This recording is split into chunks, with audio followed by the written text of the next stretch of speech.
A paz do Senhor para todos os irmãos, superintendente de escola, pastores, obreiros, obreiras, alunos, alunas, todos nós, discípulos de Cristo, todos os irmãos e irmãs que estão sintonizados nesse podcast. Bênção do Senhor. Somos gratos a Deus por estarmos aqui mais uma vez para comentarmos a preciosa lição, a lição número 10, da temática que envolve este trimestre.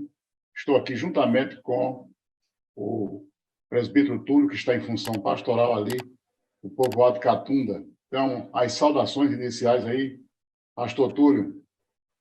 Paz do Senhor, evangelista Souza, assim como também a todos os demais, como superintendentes, professores, coordenadores da Escola Bíblica Dominical, e estamos aqui em mais um podcast para assim trazermos esse conteúdo que certamente agregará no conhecimento e na colaboração do crescimento espiritual da Igreja de Cristo.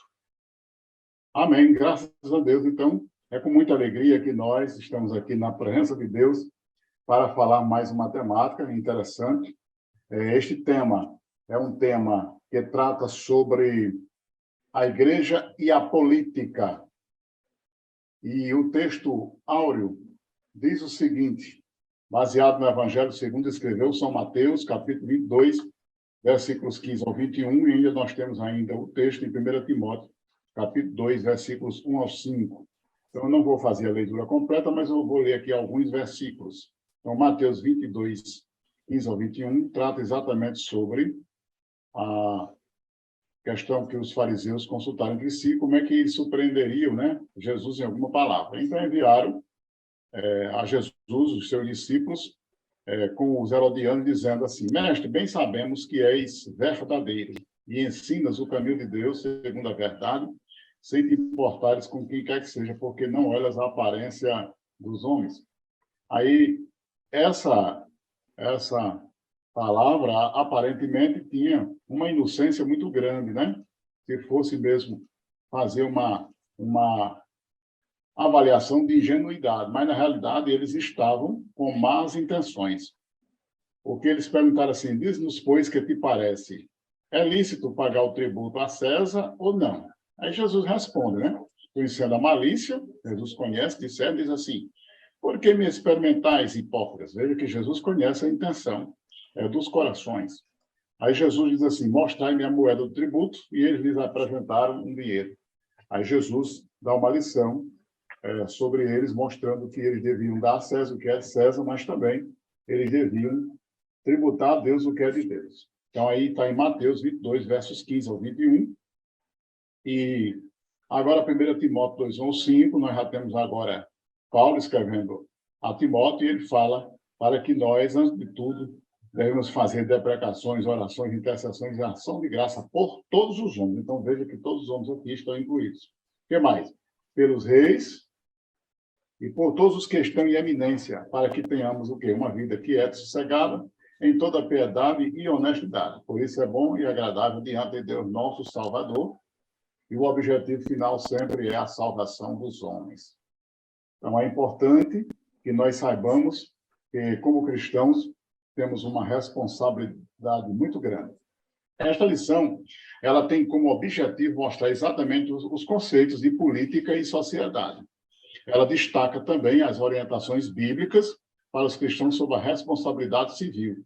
E, ao mesmo tempo, também tem outro objetivo, além de explicar, destacar, ela demonstra que a Igreja de Cristo pertence e serve ao reino de Deus. Então, nós, como cristãos, temos uma responsabilidade muito grande sobre aquilo que nós ensinamos. Na realidade, nós vamos aqui já começar falando sobre essa pauta política que se tornou muito popular, onde muitos passaram sim, a se interessar pelo tema, e atualmente nós vemos pessoas de todas as idades, todas as faixas etárias, conversando sobre isso.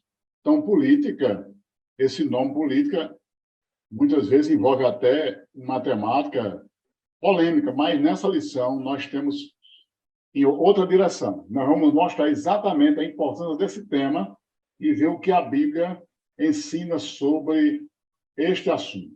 Então, primeiramente, vamos aqui falar um pouco sobre Estado e sociedade. Então, na realidade, Estado é aquele conceito que se refere a um país soberano. Então, um Estado, no sentido específico, é um país soberano, onde é politicamente organizado, com estrutura, legislação própria, como o Brasil, por exemplo. O chefe do Estado brasileiro se refere ao presidente da República, no sentido de Estado, como um país soberano, onde ele se organiza no sentido político, no sentido estrutural e no sentido de legislação. Temos os chamados três poderes, que é o poder executivo, o poder legislativo e o poder judiciário. O poder executivo são aqueles que executam as leis mediante as ações políticas e sociais. O poder legislativo é aquele que legisla, que, ao mesmo tempo, legisla de acordo com as condições e as necessidades que devem pautar a sociedade. E o poder judiciário, ele tem o poder de polícia, o poder de coação, ele tem o poder também de execução, mesmo que não seja um poder executivo, mas também é um dos poderes da República. Então, cada estado e cada país, ele tem exatamente a sua forma estrutural. Então, pastor Túlio, continuando aí com essa argumentação, ou comentário falando sobre o conceito de Estado e o conceito de sociedade no contexto político. Assim como o irmão Souza já nos deu essa fundamentação a respeito, se faz necessário nós iniciarmos conceituando justamente esses dois pontos, Estado e sociedade, para podermos trazer o esclarecimento desses dois termos, pois Estado é o conceito que se refere, como o irmão Souza já falou, a um país soberano, politicamente organizado, com estrutura e legislação própria, como o Brasil. Porém, cada estado ou país tem uma forma de governo, isto é, um modelo de organização política. Ao longo da história já existiram muitas formas de governos no mundo, tais como monarquia, república, e parlamentarismo, etc. A Constituição Federal de 1988 traz em seu primeiro artigo que é a forma de governo adotada pelo Brasil, é a República Federativa. O sistema político vigente em nosso país é a democracia, de modo que todos os cidadãos têm direitos de eleger seus dirigentes por meio de eleições que ocorrem periodicamente. Então, esse é o conceito de Estado dentro dessa nossa visão, dentro do nosso modelo de política em que nós estamos vivenciando no nosso país, onde tem por destaque a democracia, onde nós temos esse poder de eleger os nossos representantes periodicamente. Porém, o conceito de política dentro do conceito da palavra propriamente dita, é a arte ou a ciência de governar, e ela é desenvolvida considerando o modelo de governo do Estado, a legislação vigente, as instituições, a administração pública e as esferas do poder público, como executivo, legislativo e judiciário. Então, a política tem influência direta na forma como a sociedade é organizada. Então, por isso há essa importância, porque a política ela tem essa sua forma direta no meio da sociedade e de como a sociedade se desenvolverá. Então, se faz importante nós conceituarmos esses dois termos, apresentando o que é justamente a sociedade, dentre si o Estado, e depois esse conceito da própria palavra política, que é a arte e a ciência de governar. Então, se faz necessário os professores fazer esse esclarecimento para que os alunos tenham essa fundamentação clara, porque se fala muito em política, mas quando nós trazemos essa claridade, essa definição, traz justamente essa amplitude na mentalidade das pessoas para saber justamente a respeito desses dois termos, Estado e sociedade. Então, se faz importante nós analisarmos a respeito disso e destacar esse conceito para os nossos alunos. Verdade. O termo política mesmo é uma arte, é uma ciência. A ciência do gerenciamento, é a ciência da organização em que aquele determinado Estado ou sociedade ela exerce, né? E nós devemos ter muito cuidado para a gente não entrar em discussões sobre isto ou aquilo, porque o termo política tem a ver com a organização social, estrutural, a organização em que aquele determinado país ou sociedade ele vai exercer. É por isso que o nome política ele ficou tão pejorativo, né? A ponto de quando diz assim, não, mas isso é no sentido político, alguém diz assim, pelo amor de Deus, não falo desse assunto. Por quê? A própria palavra, da maneira como ela foi talvez interpretada, e até mesmo como ficou no senso popular, ficou muito atrelada a questões em que as pessoas misturam uma coisa com a outra. Porque a expressão política é uma arte, é um gerenciamento organizacional. Então, na hora que você exerce uma certa organização dentro de qualquer entidade ou em qualquer local, você está fazendo a política.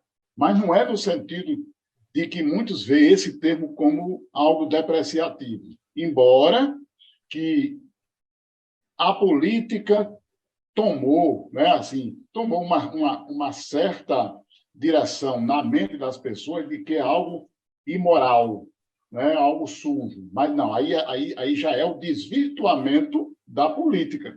Mas o termo político tem a ver, sim, com o gerenciamento e a organização das cidades, que vem exatamente das polis, né? Polis, que vem da organização das cidades, como se organiza, como os cidadãos devem desenvolver através dos deveres, através das suas ações, através dos seus direitos. E aqueles que governam têm que também gerenciar, visando o bem-estar da sociedade.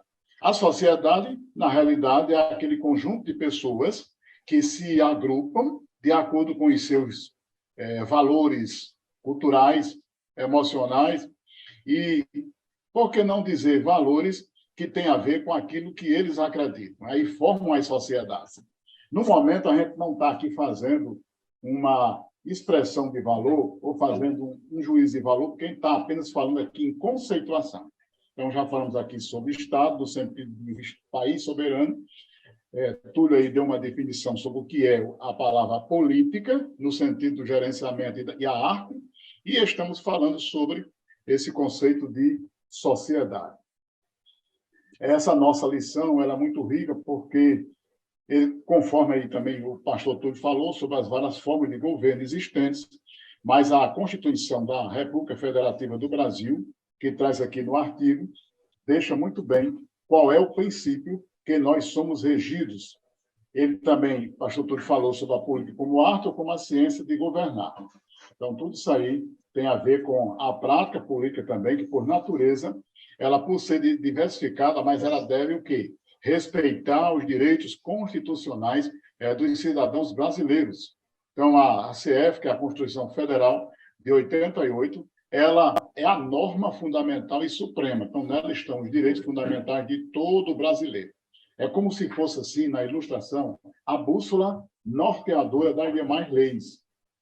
E é por ela que os cidadãos e o país devem se reger.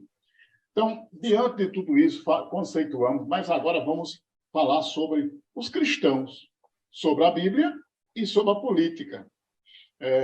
Pastor Túlio, pode começar aí a tecer os seus comentários falando sobre esse tema tão maravilhoso que é os cristãos, a Bíblia e a política.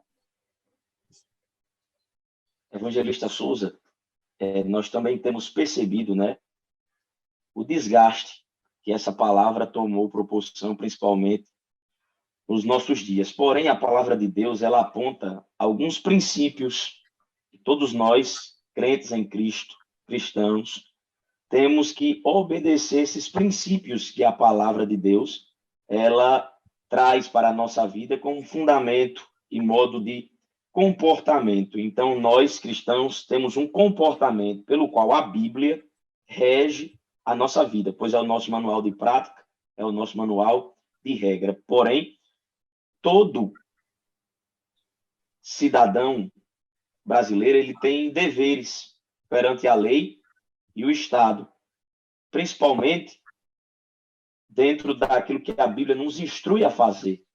E um dos pontos desse nosso comportamento que devemos ter como cristãos com relação à Bíblia, o que a Bíblia nos diz a ser feito em direcionamento à política, é que nós devemos obedecer às leis e respeitar ao governo. Nós devemos se comportar dessa forma, pois, como nós já havíamos falado em outras lições, que nós somos o sal e somos luz. Então, tudo isso influencia justamente no nosso modo de vida.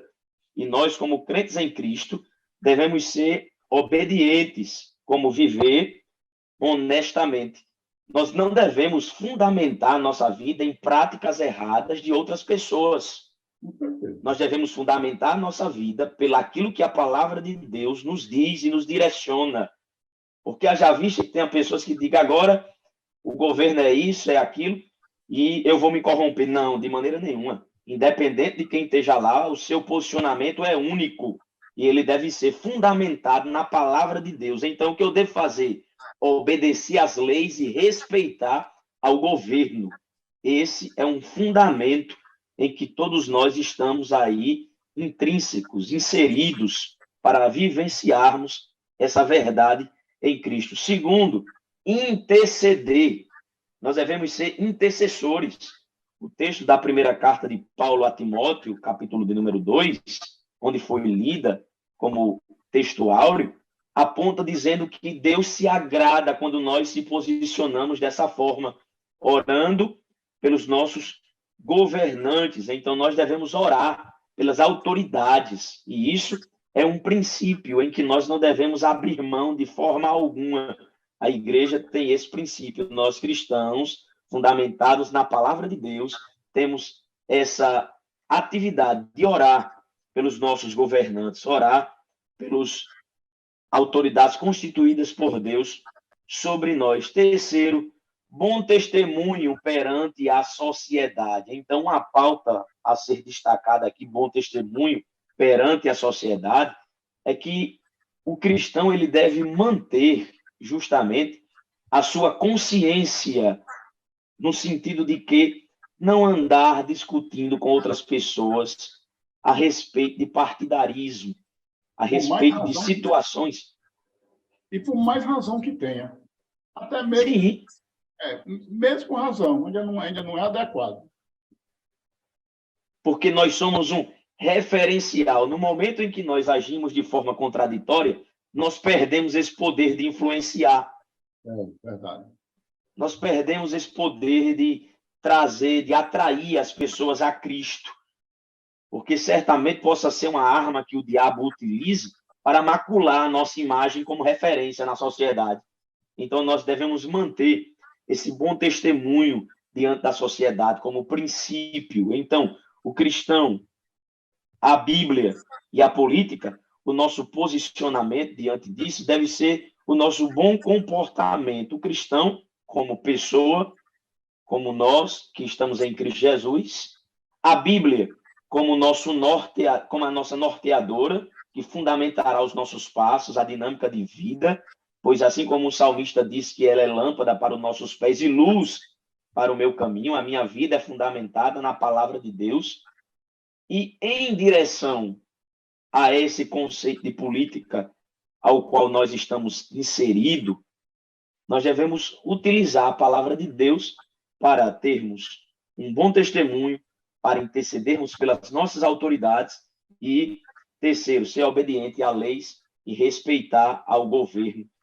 E assim, certamente, nós resplandeceremos em meio a esse conceito de política em que nós estamos vivenciando. Muito boa a sua colocação e é interessante que nós, como professores da Escola Bíblica, devemos exatamente preparar nossos jovens para demonstrar exatamente que a nossa posição bíblica ela é inegociável, independente do governo que venha a estar sobre nós. Nossos valores eles são pautados, conforme você falou aí, mesmo que nós obedeçamos à Constituição Federal, mas nossos valores eles são baseados e referenciados na palavra. Porque alguém diz, mas vai haver conflito? Para o cristão, pode até, aparentemente, ao pé da letra, sim. Mas para quem crê na palavra, ele vai entender o seguinte, que a palavra de Deus tem a resposta final. Conforme aí você falou, essa obediência às leis e respeito ao governo. O cristão deve viver honestamente, cumprindo a lei e respeitando as autoridades. Ah, mas eu não concordo. A gente pode até não concordar. Pode até não concordar. Mas quando a gente está debaixo daquelas leis que já regem, como a Constituição Federal e as leis, nós temos a obrigação de cumpri-las. Por isso que Jesus disse, né? Dá a Deus o que é, dá a César o que é de César e a Deus o que é de Deus. Não somente no sentido tributário. Claro, a pergunta foi uma pergunta no sentido tributário, mas Jesus foi mais abrangente. Ele quis dizer que nós também somos cidadãos. E é interessante que a comentarista, acho que é Flaviana, né? A comentarista, ela fala exatamente sobre a nossa dupla cidadania. No sentido material, nós somos um cidadão terreno. Por quê? Porque nós temos as nossas obrigações civis, as obrigações sociais, as obrigações como pessoas. E no sentido espiritual, nós somos um cidadão do céu, porque nós temos as nossas obrigações morais. As obrigações morais diante de Deus, por que não dizer somente morais, mas no sentido obrigações espirituais que regem a nossa vida. E na hora de um conflito entre um e o outro, claro, a gente fica com a palavra de Deus. Então, continuando aqui esse assunto, o pastor Túlio aí falando sobre exatamente essa obediência às leis, devemos sim orar pelas autoridades, que concordemos com ela ou não, né? Paulo não está dizendo assim, ore pelas autoridades que concordam conosco, ou pelas autoridades que a gente deve concordar. Não, Paulo manda orar. Então, nosso dever é orar. Para quê? Para que nós possamos ter uma vida quieta, tranquila e sossegada. Ah, mas aquela determinada autoridade que eu orei, ela não me proporcionou essa vida quieta, tranquila e sossegada. Mas o meu dever eu fiz. Eu fiz o meu dever como cristão. Se aquela determinada autoridade não promoveu a paz, não promoveu o bem-estar social, aí, nesse caso, eu, como cristão, cumpro o meu dever de orar, mas aquela autoridade fica devendo a Deus. Aí já não é mais da minha alçada espiritual. Deus manda que a gente cumpra as nossas obrigações. Então, é nesse sentido. Então, Paulo manda orar. É interessante que, quando Paulo manda orar, quem era que era o poder constituinte da época? Era um poder opressor, não era? Era um poder que perseguia a igreja, ou não era? Era um poder que era contrário. Ou Roma foi naquele tempo, a favor da igreja? Pelo contrário, né? Estava lá querendo oprimir aqueles que, segundo eles, estavam revoltados contra o império. Na realidade, os cristãos não estavam revoltados contra o império. Os cristãos pregavam a Jesus. Os cristãos tinham a convicção de que aquele Cristo que veio para revolucionar os corações e não criar um caos social. O caos social interessa aos interesses escusos e interessa àqueles que não conhecem os valores preciosos da palavra. Então, Paulo diz, vamos orar, orem por essas autoridades. Mas quem eram as autoridades da época? Com certeza, eles não concordavam com a posição da igreja, mas a nossa posição é orar pelas autoridades. Concordemos com ela ou não, ou elas concordem conosco ou não. É o nosso dever. Agora, se elas se omitirem, entendemos que elas é quem prestarão contas diante de Deus. Então, é bem interessante esta lição. Diga. Evangelista Souza, um detalhe importantíssimo aqui, em que a própria lição destaca, no ponto da intercessão, é que diz aqui que nós devemos orar para que os governantes conheçam a Jesus Cristo e sejam salvos. E nós devemos fazer com que os nossos jovens entendam isso, entendam essa condição, para que o Senhor chegue com salvação. Mas haja vista que alguns oram contrariamente. E com relação a isso, até mesmo para às vezes que morram, ou isso ou aquilo, Não vou entrar aqui em definição de nomes, mas... Às vezes tem simpatia política, partidária, por aquela determinada autoridade, e aí troca e acha que está cumprindo a Bíblia por causa disso. E isso não é um comportamento cristão fundamentado na palavra. Então, o nosso dever é orar para que Jesus salve. Porque ele salva o mais vil pecador, o homem mais intenso, no lamaçal do pecado mais profundo. A palavra, ela tem poder de ir lá resgatá-lo, pois a graça de Deus tem essa intensidade. Esse é o nosso dever. Bom testemunho, que também você já tocou aí, pastor Túlio, perante a sociedade, no cristão, ele deve sim ser um referencial para todos aqueles que não conhecem a Cristo, tendo que uma vida exemplar, para que o nome de Jesus não seja desonrado entre os cristãos. Então, continuando aqui, vamos tecer mais a continuação, né, do comentário sobre a política e o reino de Deus, quando eles perguntaram para Jesus se era correto pagar impostos. Isso está em Mateus 22, 17.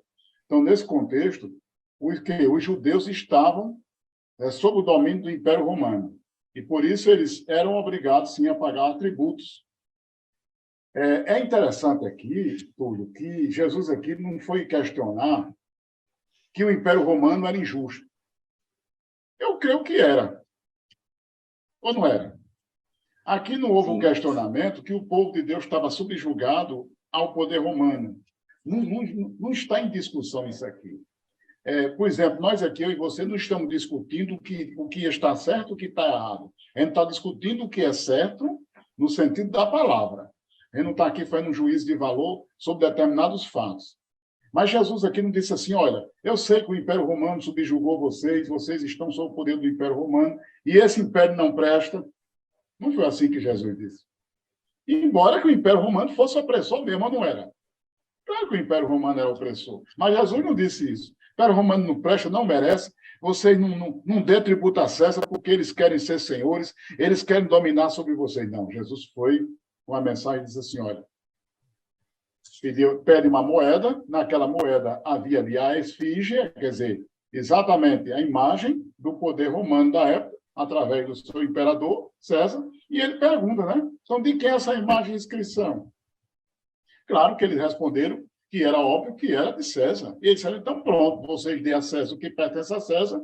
Aí Jesus aproveita e agora dá uma interpretação, uma dimensão maior a esta malícia dos fariseus e dos discípulos, daquelas pessoas que haviam sido mandadas por eles, e diz, agora é o seguinte, vocês dêem a César o que é de Deus. Agora, aí eu estou parafraseando, lógico, vocês deem a Deus o que pertence a Deus. Então, o que é que Jesus queria dizer com isso?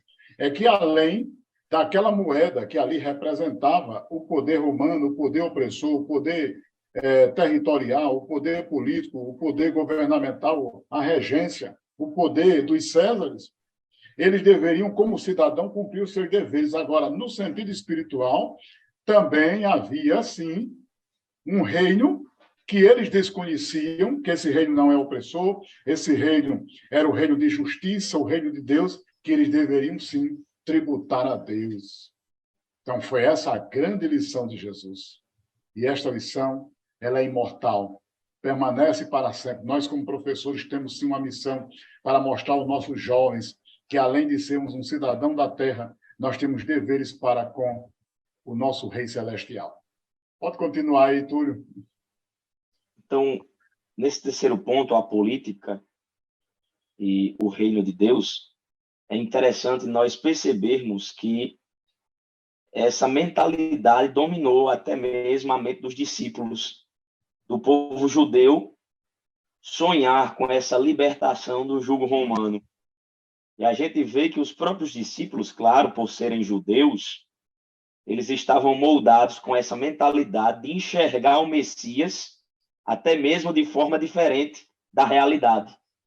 Eles acreditavam que Jesus viria para restaurar Israel novamente como um governo principal. E isso não aconteceu.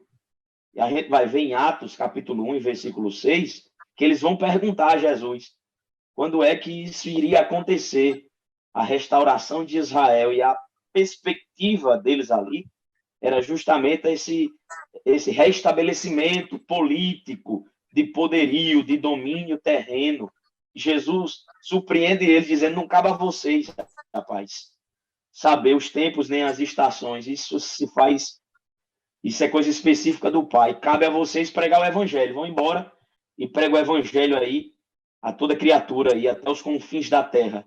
Então, vivam o presente de acordo com a minha vontade, porque o futuro está nas mãos do Senhor e Ele é que tem todo o controle da história. Então, é importante nós destacarmos essa condição de que Jesus deixou claro que cada pessoa, quando responde aí aos fariseus e essas perguntas, tem o seu dever civilmente, mas também ele apresenta a sensibilidade de que, apesar de nós termos os nossos deveres civilmente, nós não devemos também deixar de cumprir os nossos deveres em direção a Deus.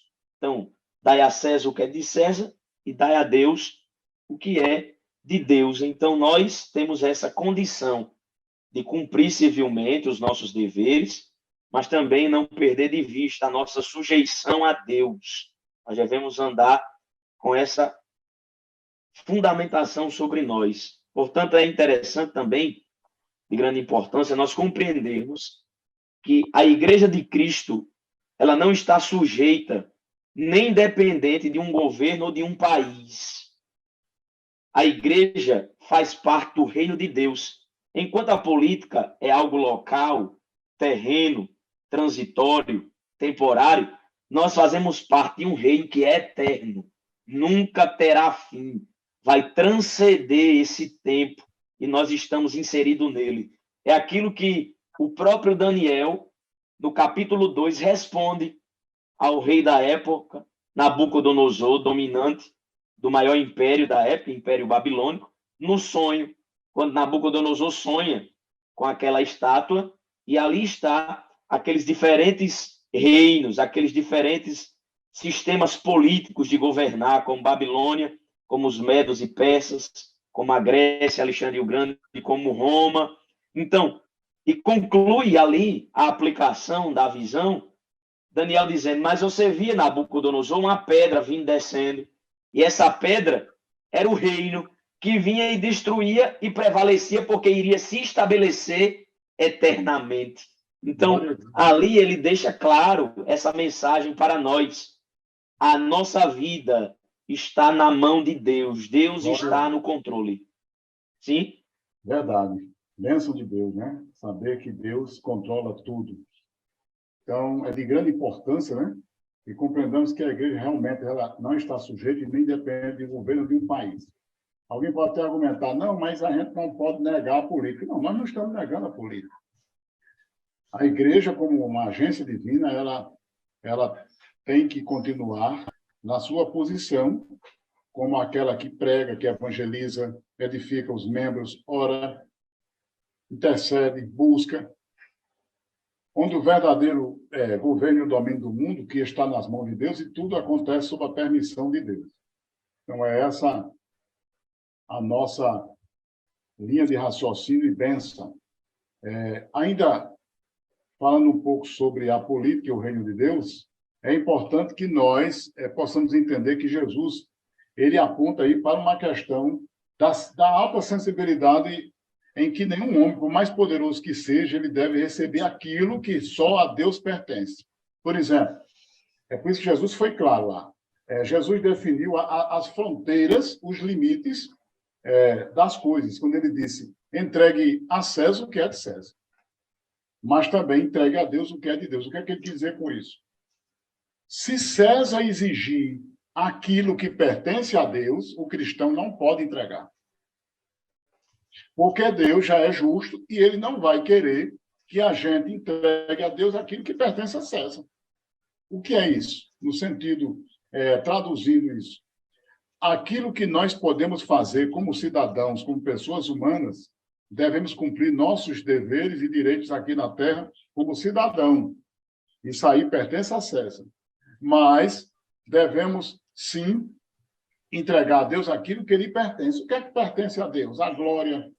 A Deus pertence o domínio, a majestade, o reconhecimento, a adoração, o serviço espiritual, a obra de Deus.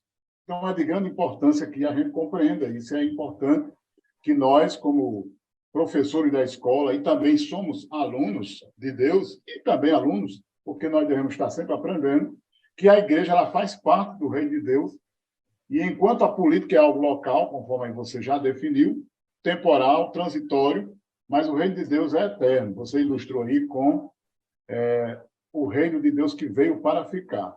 Então, o verdadeiro governo e domínio do mundo está nas mãos de nosso Senhor Jesus Cristo. Então, vamos tecer nossas considerações finais, e você agora tem a oportunidade, viu, pastor Túlio, para tecer as considerações finais juntamente comigo. Que os professores possam utilizar esse subsídio para fortalecer cada vez mais os seus alunos, trazendo a eles uma concretização de uma mentalidade fundamentada na palavra de Deus. Então, que a gente possa enxergar todas essas coisas que foi dita abaixo da soberania de Deus. Deus é soberano. Nós estamos em um reino em que tem por governo o próprio Deus, onde estabeleceu princípios em que nós estamos pautados também nesses princípios. Então, que a gente possa saber que o verdadeiro governo e domínio do mundo está nas mãos de Deus, nosso Senhor. O salmista, no Salmo 22, verso 28, ele traz esse ponto, pois trata-se de um salmo messiânico, e ele diz a seguinte coisa: porque o reino é do Senhor, e ele domina entre as nações. O Senhor nunca perdeu o controle da história, e a gente vê isso ao longo de toda a história da humanidade, que os governos e os reinos passam, mas o reino de Deus prevalece. A gente vamos ver, o Egito caiu, o reino permaneceu, a Babilônia caiu, o reino permaneceu, a Grécia caiu, o reino permaneceu, Roma caiu e o reino permaneceu, porque todos esses reinos são transitórios e o reino de Deus permanece. Isso é uma evidência de que Deus está no domínio e no controle de toda a história. Que Deus abençoe a todos, em nome de Jesus. Amém, né? Que todos os cristãos devem, sim, obedecer à lei, respeitar as autoridades, interceder pelos governantes, dar um bom testemunho perante a sociedade. Então, os cristãos devem seguir primeiramente a palavra, porque a igreja de Cristo não está sujeita aos governos humanos, sim, ao governo de Deus e a bênção. Então, que Deus nos abençoe, que a gente possa sempre agradecer a Deus e nos pautar pela palavra. Por mais que sejamos falhos, mas a nossa referência é a palavra de Deus. Então, Deus é a nossa força e a nossa alegria, em nome de Jesus.